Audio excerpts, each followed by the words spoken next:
ये तो मैं यकीन से नहीं कह सकता कि प्रभु देह धारण करके लौटेंगे, लेकिन मैं ये यकीन से कह सकता हूं कि वे बादलों पर आएंगे। पूरा धार्मिक जगत इस बात से सहमत है। क्या यह बात गलत है? प्रभु के आगमन के स्वागत के लिए धारणाओं और कल्पनाओं पर निर्भर न रहें। धारणाएं और कल्पनाएं? हाँ, उस समय फरीसियों ने अपनी धारणाओं और कल्पनाओं से तय कर दिया कि प्रभु आए तो उन्हें मसीहा कहा जाए और वे राज परिवार में पैदा हों। और जब प्रभु यीशु का प्रकटन और कार्य धारणाओं के अनुरूप नहीं हुआ तो क्या हुआ? फरीसियों ने प्रभु यीशु का बुरी तरह से विरोध और निंदा की और फिर उन्हें सूली पर चढ़ा दिया। एकदम सही है। फरीसियों की नाकामी एक सबक है। अंत के दिनों में परमेश्वर के फिर से देहधारी होकर कार्य करने से मनुष्य के पुत्र के आने की भविष्यवाणियां साकार हो जाती हैं। लेकिन धार्मिक जगत के पादरी और एल्डर जांच पड़ताल के बजाय धारणाओं और कल्पनाओं पर भरोसा कर विरोध और निंदा करते हैं। क्या ये वही गलती नहीं जो परमेश्वर का विरोध करके फरीसियों ने की थी? वाकई हम लोग परमेश्वर का विरोध करके फरीसियों की राह पर नहीं चल सकते। बिल्कुल। हम लोग बतौर पादरी और एल्डर प्रभु की सेवा करते हैं। हम लोग प्रभु के सेवक हैं। हम फरीसियों की राह पर कैसे चल सकते हैं? चमकती पूर्वी बिजली गवाही देती है कि सर्वशक्तिमान परमेश्वर अंत के दिनों के मसीह है, लेकिन धार्मिक जगत के पादरी और एल्डर ये नहीं मानते। वे केवल प्रभु यीशु को ही मसीह मानते हैं।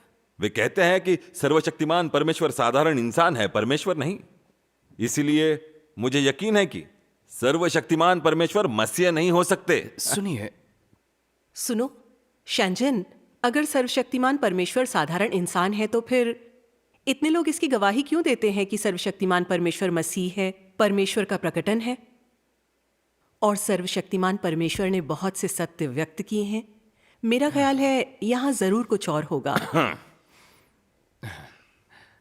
अच्छा, क्या ये पादरी और एल्डर परमेश्वर का प्रतिनिधित्व करते हैं? क्या उनकी बातें सत्य हैं? क्या आपको यकीन है कि उनके द्वारा निंदित मार्ग सत्य मार्ग नहीं है? देखिए, जब प्रभु यीशु ने प्रकट होकर कार्य किया तो यहूदी धार्मिक जगत ने प्रभु यीशु को नकारा। तो क्या हमें प्रभु यीशु को सिर्फ इस बात के लिए मसीह नहीं मानना चाहिए? मैंने ऐसा बिल्कुल नहीं कहा। प्रभु यीशु मसीह हैं, वे परमेश्वर के पुत्र हैं। अब इस सच को कोई नकार नहीं सकता। सही है। तो फिर फरीसियों ने प्रभु यीशु को मसीहा क्यों नहीं माना? क्यों नहीं माना?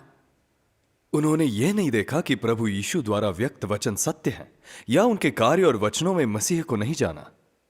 इतना ही देखा कि वो देखने में साधारण इंसान लगते हैं और साधारण इंसान समझकर उनकी निंदा की।